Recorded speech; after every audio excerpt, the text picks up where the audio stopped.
13 फरवरी है।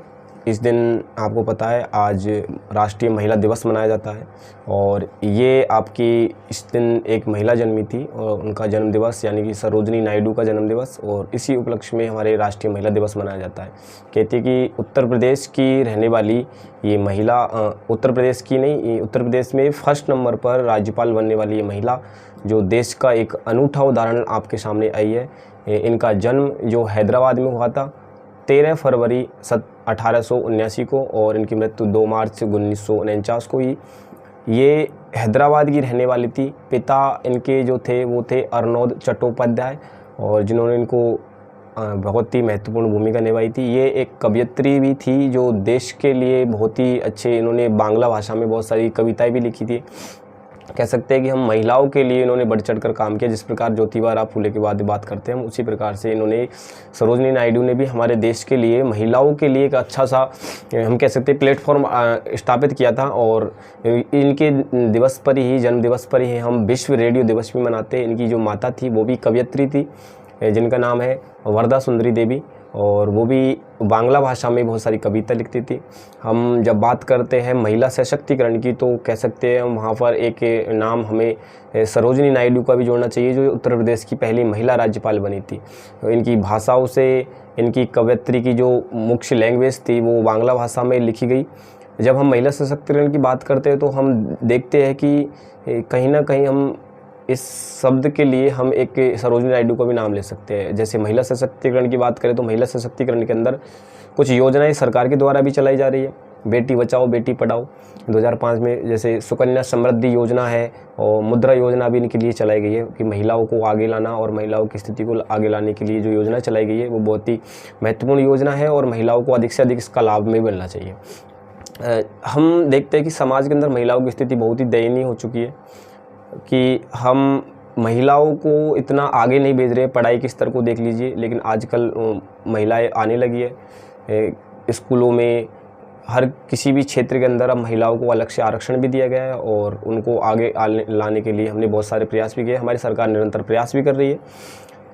यहाँ तक संभव है हमें महिला शक्ति को आगे लाना चाहिए क्योंकि हम देखते हैं कि हम कहीं जाते हैं, जैसे कि महिलाओं का कहीं डॉक्टर पे इलाज करवाना है तो हम कहते हैं कि यदि महिला डॉक्टर है तब तो हम आपसे इलाज करवा लेंगे। तो हम ज़्यादातर कहीं ना कहीं महिला जब स्थिति ख़राब हो जाती है तो हम डॉक्टरों के हॉस्पिटल वगैरह में जाते हैं तो हम महिला डॉक्टर देखते हैं, उस जगह पे हम महिला डॉक्टर देखते हैं। लेकिन क्या आप इसके लिए भी सहमत है कि हमने महिलाओं को पढ़ाया है?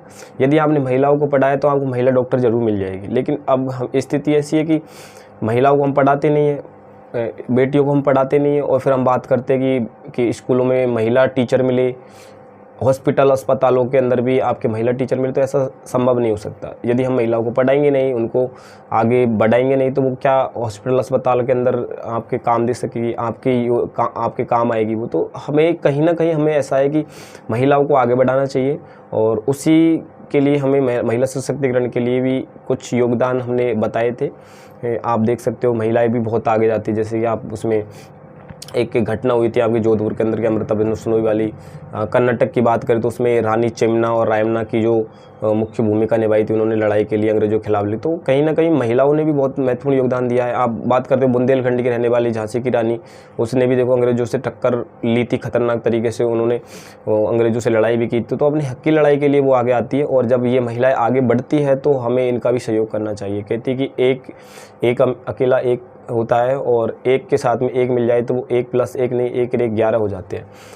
उसी प्रकार से यदि हम महिलाओं को देखो, पुरुष यदि आगे बढ़ता है तो पुरुष को केवल हम कह सकते हैं कि पुरुष जब आगे बढ़ा तो पुरुष से केवल आगे बढ़ता है। यदि पुरुष के साथ में यदि पीछे से सपोर्ट करने वाली यदि महिला मिल जाए तो पुरुष को बहुत आगे तक भेज सकती है। और कहते हैं कि महिला वो एक लक्ष्मी का रूप होती है जो आपके घर की स्थिति को सुधार भी सकती है और बिगाड़ भी सकती है। तो कृपया करने के बाद में आप ये कि भाई महिलाओं को हमें समाज के अंदर इतना नहीं रखना चाहिए दबा के, हमें उनको आगे लाना चाहिए। यदि उनके अंदर प्रतिभा है तो वो आगे आएंगी और आगे आकर वो अपना भी बेस्ट दे सकती है। अब देखना अधिकतर विद्यालयों में हम देखते हैं तो स्टूडेंट्स की जो संख्या के अंदर जो गर्ल्स की संख्या देखते हैं वो बहुत ही कम होती है, लेकिन अब धीरे धीरे बढ़ने लगा है।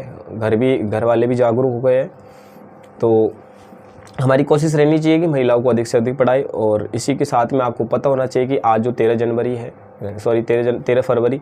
और इस 13 फरवरी के दिन ही आपकी जो राजधानी थी, जो पहले आगरा हुआ करती थी, आगरा थी, उससे पहले बंगाल में भी थी, तो उसको चेंज करके 13 फरवरी 1931 को ये आपके दिल्ली को बना दिया गया था। और भारत की सबसे प्रथम जो राजनीतिक, यानी हम कह सकते हैं कि संविधान के अंदर, यानी 1931 में, और 1931 में हमारी भारत की राजधानी दिल्ली को बना दिया गया। तो अब इसी के साथ में हम समाप्त करते हैं। जय हिंद, जय भारत।